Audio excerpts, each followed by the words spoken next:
So the result is in a bit of an anticlimactic ending to a very up and down match, series, tour in general. Pakistan have taken the win by 11 runs by the Duckworth Lewis method. Now, we did see Rain sort of playing a spoil sport here, but there's a lot to take out from this game from the second innings, and I'm joined again by Claire and Ananya and Sawera to break this down. We're going to hopefully get a player of the series out of this chat and some positives to take through to the next series that both these teams will be playing. So just a quick look at the scorecard. I think we mentioned at the beginning that Tony Cliff might have sort of got a bit rattled by that drop catch towards the end of her towards the end of the South African bowling innings, and miscommunication the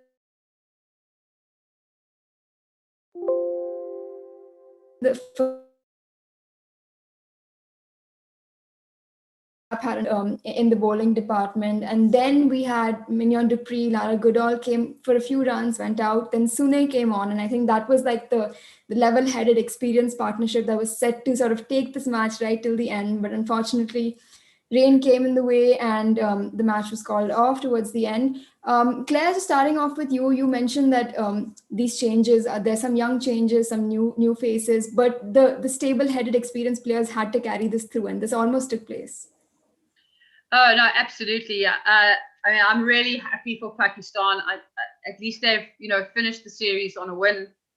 Take Duckworth, Lewis out of it and all that. I think they applied and they did the right basics from the beginning, and that's the most important. And they need to focus on those positives to be able to take it into their prep for, for the qualifiers that they now need to face in order to get to the World Cup. So that's vitally important. It was... the batting, unfortunately, was a bit disappointing. I would have liked to see Tanika or Bosch get off to a little bit of a better start. Bosch looked reasonable in fits and starts, but I think there were also very, very difficult conditions that they had to sort of withstand with the wet conditions and all that sort of thing. But I mean, it would have been quite an interesting finish. I feel most sorry for the viewers because I think we might have been robbed of quite a spectacular finish. This could have come down to literally like the last ball or needing like 3 off the last ball. It could have been a really, really exciting finish at the end, especially with the sort of experience and the maturity of Liz and Dupree at the moment. I know Ananya is going to have a sleepless night because she saw Dupree going on and probably getting a 60 not out. So I'm ready. Oh, there we go. There the jersey comes out. I told you. So I think if anyone is mourning anywhere in the world at the moment, it's definitely Ananya. So I really am all the way from South Africa. I'm sorry about that. No, and surely Ananya is a bit sad about that. But Sawera, I'm sure you're pretty happy with that momentum high that Pakistan have finally achieved. Yes, thanks God. They just ended at a good note, thanks to the rain as well. But we could see the change in body language as soon as Javeria came in, and we could see that body language even in the field. The way they were bowling this time, the field they were so loud with bucking each other, with talking to each other, with supporting each other. It was a different scenario, very different than the rest of the two T20s. But Radha, the Ginny, only my wish came true. Yeah. Yeah, I think my first outing as a genie, I did quite all right. I knew that if Sune is going to win the toss, then surely Pakistan has to take the game. That's just how it had to work. And I'm glad that happened. Talking a little more about the Pakistan bowling, Ananya, we knew that, that was always a strength. Looking at the past 5 matches, we had some support from the batting today, and the bowling really held their lengths well. And the field, as Sawera mentioned, I think everyone is really vocal and cheering each other on as well. Yeah, it was great to see, and the fact that they held their catches, the fact that Anam Amin held that cotton ball, I think was a big positive. They bowled really well, and as they have done through this series. But I think, like Sawera mentioned, just the fact that Javeria Khan was on the field, she was marshalling her troops, and she was telling them exactly what she wanted of them every single ball. She was very clear to her bowlers that all she wanted was dot balls. She's telling them not to try anything fancy.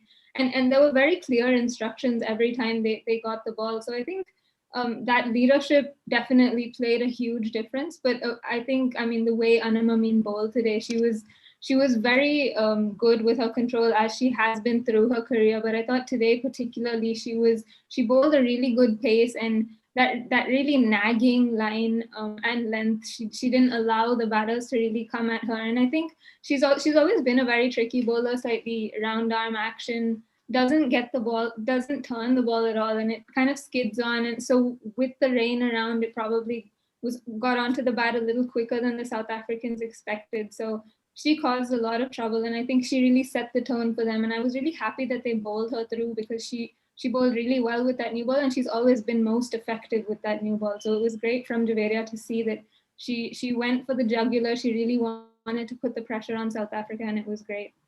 And Claire, in the mid innings, I think you mentioned that the South African batters have to move their feet around, have to get up and down the pitch to unsettle the Pakistan bowlers. Did you see that happening in the innings? Well, I mean, I think the person in the South African batting lineup that does that the best is Mignon du Preez. And we saw her shuffling around the crease, using her feet, coming out of her crease and all that. And she just manipulates the field so well. And that's why I sort of said in the beginning, I think this game would have gotten really interesting, kind of last sort of few balls or few overs, because that's how Mignon was sort of manipulating the field. In a way, similar to how Javeria handled her innings. We saw Javeria, she didn't hit a huge amount of boundaries, but I think in her 56 not out, there were only about 11 or 12 dot balls. I might be slightly out, but she had a really low percentage of dot balls. And that was just due to her taking the singles, looking for the gaps, manipulating the field.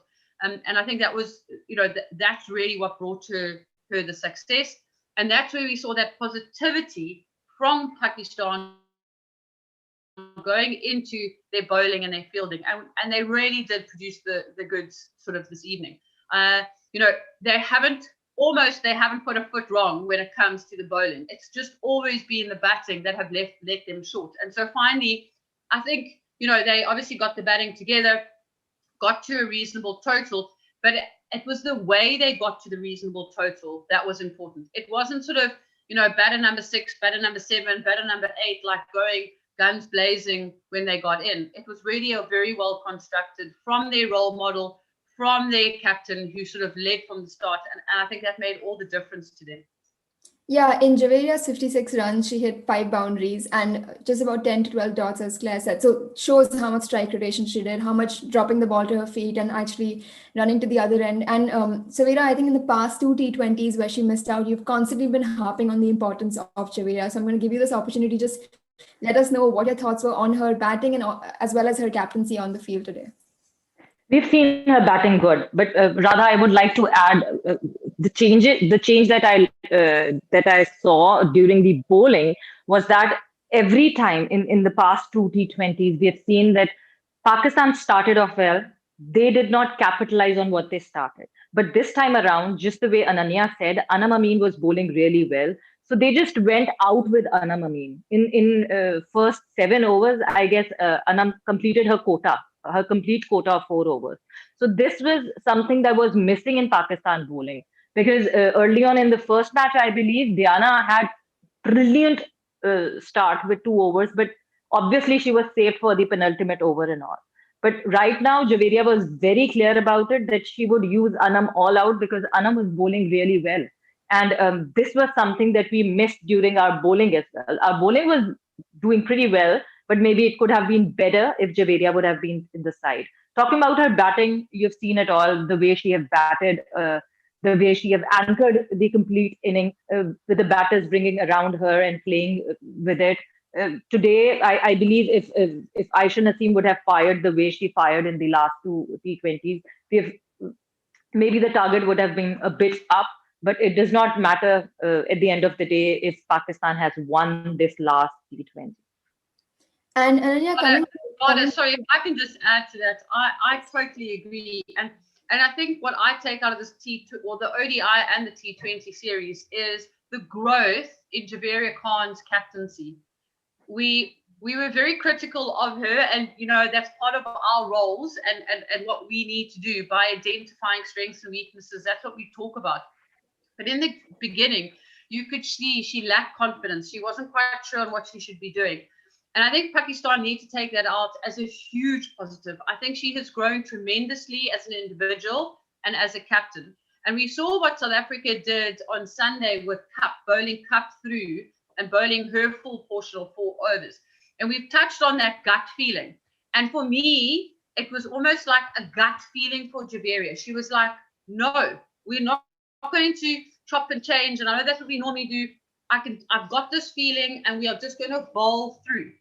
And it worked perfectly today. And that's a sign of sort of a leader coming into her own. We know she's just the standing captain, but it's really important that she's gaining in this confidence and she's getting this experience. Because as we've discussed, injuries can happen at any stage. And so I just want to say, like, I thought she's really grown as a captain over the series. Yeah, I know that's perfect. That was leading on to what I wanted to ask Ananya as well. I think the fact that cricket is just, I mean, it's so weird that one match that they've won and we have so many positives coming out of it, so much momentum shift. Immediately, they're going to head over to Zimbabwe in a bit, and they're on a high, although they've gone down 3-0 and 2-1. So what really are the positives that they can take out of this series? I mean, there've been a lot of learning curves here, and going into their next tour, I mean, now they're familiar with their coach, the setup in a series and other things like that. What are really the positives that they can take out of it? Well, certainly their bowling for one. I think their bowling has been consistently good through the tour. It's been their shining light, I think. And I think now they should have identified the batters, one, who are in form, and the batters who they think they can invest in for the long haul. I think, I mean, Muniba Ali hasn't had a great tour, but we've heard great things about her. She's shown sparks of what she can do, just like Umama Sohail did in the ODI series. But I think they would have identified which batters they think they can take into this World Cup cycle and kind of invest in for, say, the next 2 or 3 years. I think someone like Nahida Khan, no disrespect to her, but she hasn't, really done what they would have wanted from her, an experienced campaigner. So, maybe someone like Aisha Naseem, they've seen what she's capable of, and she's really shown that she belongs at this level. That she is the future of Pakistan batting. So I think there are a lot of positives. Like, they haven't been consistently good, but there are areas that they've shown what they are capable of. And if they really get everything together like they did today, I mean, not everything was 100% good for Pakistan, but I think when they get like large parts of their game together, they can challenge any side.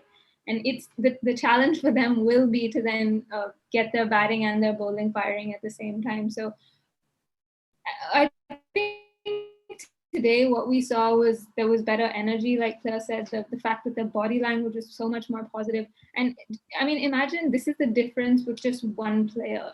So the fact that Javeria Khan came in and changed this whole dynamic in a team that seemed like kind of directionless is amazing. So when Bisma Maroof comes back in, imagine the positivity that spreads through that group and how much they can learn off her. So I think there's a lot for Pakistan to take from this. There are plenty of positives. Yes, it's a 5-1 series or tour loss, but I think there is plenty for them to take into it. But I hope that they don't sweep everything under the carpet and they actually learn from the mistakes they made. That's the most important thing. Yeah, because as soon as I said that there's so much of a momentum shift, I realized that they shouldn't take just this win and say, oh, everything's good, everything's fine, let's move on. I think that introspection going back is very important. And just looking at the power play of both the innings, Pakistan were 30 for no loss after 6 overs. And that was actually their highest opening order partnership. Their previous best in this tour was 10 runs. So we obviously see like this big sort of jump. And South Africa were 22 for 2 after 6. So Pakistan really capitalized right at the beginning. Sawera, I know you mentioned that a bunch of these girls are actually traveling to South Africa for the first time and playing in foreign conditions for the first time. So what's your sort of assessment of the Pakistan squad in South Africa over this tour? Rather, if I talk about the squad now, and if I talk about it once they came here, there's a very big difference because now what Team Pakistan has gained from this tour is majorly the combination that they wanted to find. And now in the last match, I just think they've found that combination that they want to go with further on when they'll go and play in Zimbabwe. And then, as Ananya said, that even still Javeria is the stand-in captain. When Bisma Maroof comes in, Pakistan would be more stronger. It will be much better. And the way the girls played in the last match, and if you look at the first ODI, they started off well in the first ODI, and then the graph went down, and now the graph has gone up again. And I believe they've just moved from that. What do you call that? There's this dip of performance, a team dip performance, and now they've just reached again at the position where they can just start on a good note when they'll go to Zimbabwe, I believe.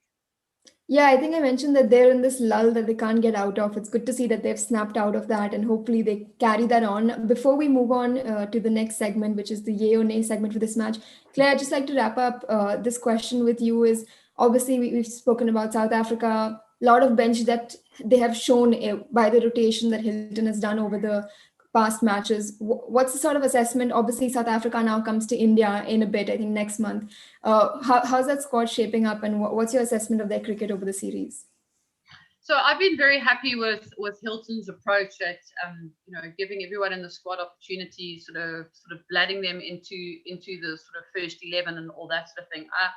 And I say this with no disrespect to Pakistan, but we also need to remember South Africa were home in their own home conditions, and they're playing against Pakistan, who have got a lower ranking than they do. I think Pakistan has done really well, especially to the latter part, of the series, and especially in today's game. So it's also important for South Africa not to get ahead of themselves, and to understand how they have performed and what they have done well. They absolutely have been some shining stars for me, and I'm really happy about them. If we touch on someone like Mlaba, I think she bowled really, really well. She gained in confidence. We saw what she did in the World Cup, so we could kind of see that it was not a once-off, that she does have that talent, and it is sort of an option for the South African team to use. I think Shangasi has bowled really, really well, and she's also been someone that's come through for me. Britt, phenomenal. Tasman Britt really, really has burst onto the scenes, and I think she's also someone for the future that we could use, and could be really, really devastating up front.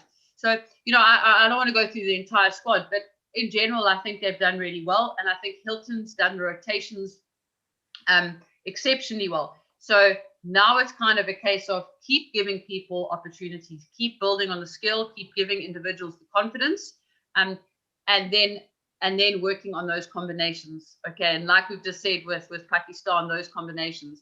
So then you can start getting fancy and working on what conditions are we playing, or what pitch is it, who are we playing against, what opposition are we playing against, and therefore people are actually almost getting a look in your first 11 based on talent, performance, and the best tactics for the team in that current situation. And that's a very, very healthy situation to be in. So in general, I've been very, very happy with South Africa's performance over both series, except for the runouts. Yeah, I think that's a conversation that'll take up about an hour and a half to deal with the amount of runouts that were missed. But I like that you mentioned that they shouldn't get complacent, and you also mentioned that Hilton's a thinking coach. I think that he's going to know that what sort of to expect going forward, and how to rally the troops and not get overconfident with a series win in their home conditions, as you mentioned. I think it's a great time to move on to our next segment called Yay or Nay. Now, obviously, that is specifically for this third T20. And Ananya, we'll start with you. Do you have some choices for us? Well, my yay I'm it's 1.5 actually. So Kainat Imtiaz was big tick for me. I thought she was the standout in the Pakistan batting lineup. So I'm really, really happy with the way she batted. I like the fact that she thought through what she was going to do. She played the field spectacularly well, and that was the main thing for me. The half is actually Mignon Dupree. I feel like we were robbed of a special, of a Mignon Dupree special. I'm convinced that she would have taken them over the line. So, and I love the fact that she came in and tried to shift momentum, not by hitting boundaries, but by really motoring through the wickets and causing Pakistan to kind of fumble in the outfield and give away those 2 runs. So that's my other yay.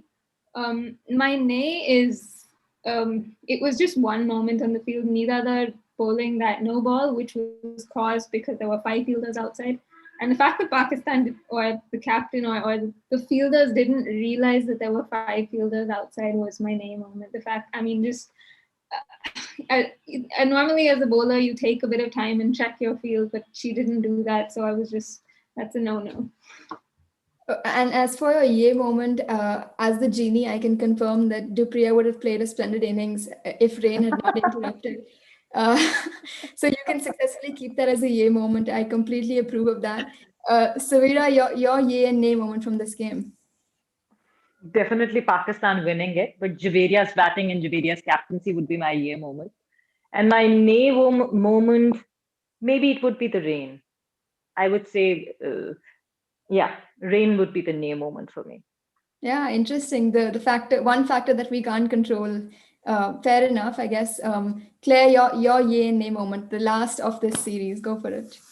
Yeah, so before my yay and nay, Radha, I've got a talking point for you in the next week. Please, you have to set up an interview with Mignon and Ananya. It has to happen. Like, there just has to be something on Women's Crick Zone. I mean, it's going to be very entertaining. I'll be the first person there to watch. So your producers can take that as a note, I think.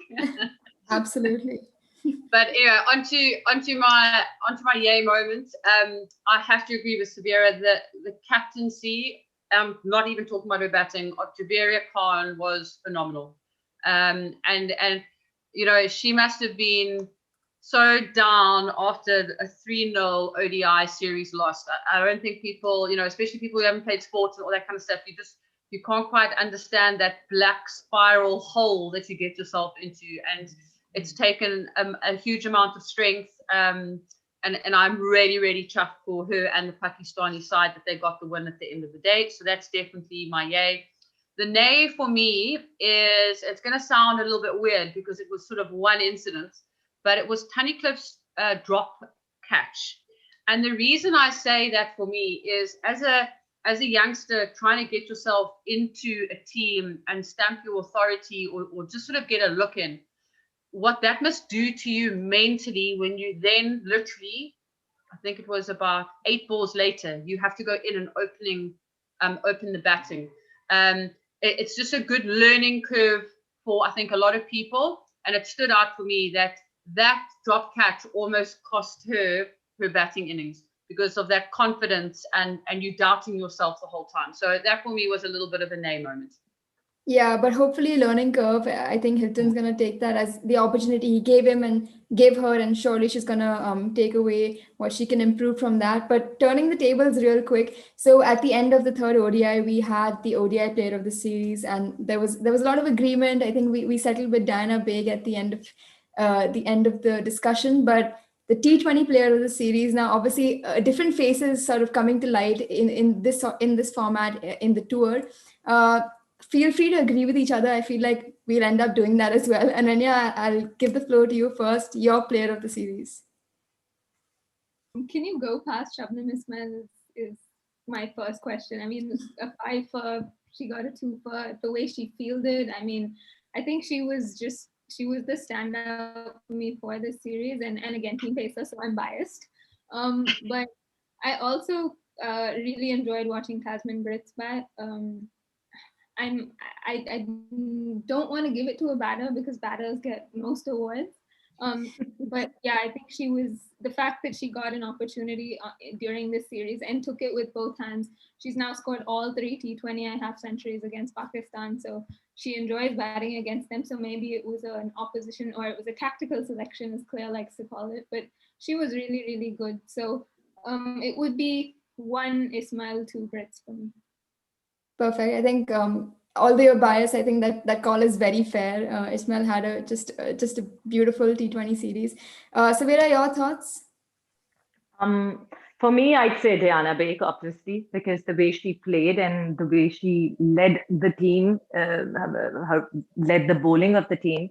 I believe Diana, with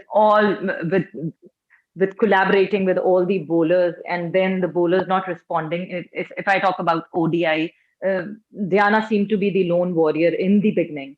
So I believe Diana would be the woman for me. Yeah, the And you mentioned that this is the first time in South Africa, right? So a pretty Exactly. special outing in this tour, would you say?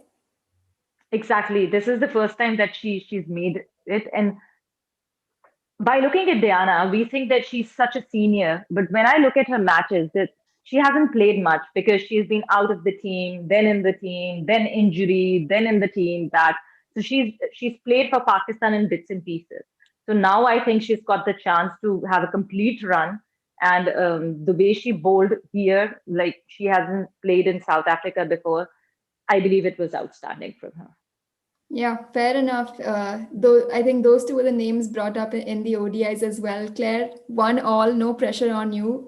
Who's your T20 player of the series? Well, actually, I don't feel like it's 1-1. I feel like it's 2-1 because somehow Ananya snuck in a second player and they were both South African. So now I feel like it's 2-1 and I have to go Pakistani, to be very honest. I can't actually take. No. So I totally agree on all three of the names. That Diana Baig, fantastic.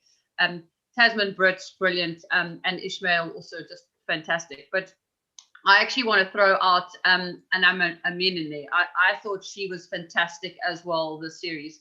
I just had a look at her economy rates, and she was literally it was 3.5 runs per over. Her first match, I think it was 5. Her economy rate was 5. The worst she did was just a smidgen over 7. And remember, most of the time she was opening the bowling. And I just loved her control with the ball, her confidence. Yeah, she dropped 1 or 2 catches off her own bowling, and she would definitely look at that and take that as something that she needs to improve on. But I can't agree with any of the suggestions that have been thrown out. So Radha, I think actually it's 2-2, and maybe you have to have the final say. Oh, okay. That's But rather, before you say something, yeah. for T20s, I would want to name Aisha Naseem as well. A 16-year-old girl, the way she batted, the way she faced the experienced bowlers of South Africa, Aisha Naseem was a treat to watch, something that we can cherish on. Team Pakistan was not winning at all on this tour, but the way Aisha batted, it was really good to watch. Yeah, and I mean, I absolutely agree. And the fact that she constantly put that pressure on herself and deliver, especially in the first 2 games, being so young, coming up against Cap and Ishmael. I think that young and fearless vibe really, you could get that off her because she had nothing to fear, nothing to expect. So yeah, that was really good to see. I'm gonna not break this tie or anything because that's gonna get a bit controversial. But I think fair selections all around. A lot of good glimpses and good performances from the T20s. And I do believe that Women's Cricket Zone, we're going to be hosting a tour review tomorrow at 6:30 p.m. IST. So that's 4th February, 6:30 p.m. IST. There's going to be a tour review. Everything that went on from the first game to the last game, you're going to hear all about it tomorrow. Just a quick, before we wrap up this final coverage on the Outside View Live, just a quick word from each one of you about the series in general. I know it came after a 10-month break and both sides were rusty in the beginning and have really found their footing going into a year filled with international cricket. So Claire, starting off with you, it seems like a good launch pad for South Africa to kind of get into a year filled with cricket and then leading up to a World Cup next year. Oh, absolutely. I mean, I think all the girls, Pakistan and South Africa, really needed this run. It was so important. They've grafted hard at home in lockdown in their respective countries, and it's got to be so frustrating when you can't sort of go and apply your craft and practice the skill and the sport that you just dearly love. So I think it's been a fantastic start to 2021 for women's cricket. It's almost opened the door. South Africa are going to be playing India. I think that's going to be super exciting. I think that's going to be a fantastic series. You see Pakistan go to Zimbabwe, and probably that is an incredibly important tour because it's going to be kind of the cherry on top for them getting ready for the qualifiers. And I would be very, very disappointed if we don't see Pakistan go through to the World Cup. I believe they deserve to be there and they should be there. And especially the improvements that they've made through this tour, you can see that they should be there. So they're not going to be sort of totally out of their depth. They really, really do deserve to be there. So I'm so glad that we've got women's cricket finally being played and being televised across the world. And I just think it's going to be a really exciting year. It's going to be really good to watch. Yeah, and Sawera, I think we were talking about this earlier, but a lot of these series are acting as warm-ups for Pakistan going into the qualifiers, getting used to the new coaching system and new conditions around the world. Uh, do you think Pakistan has sort of done justice to this opportunity that they've got in South Africa?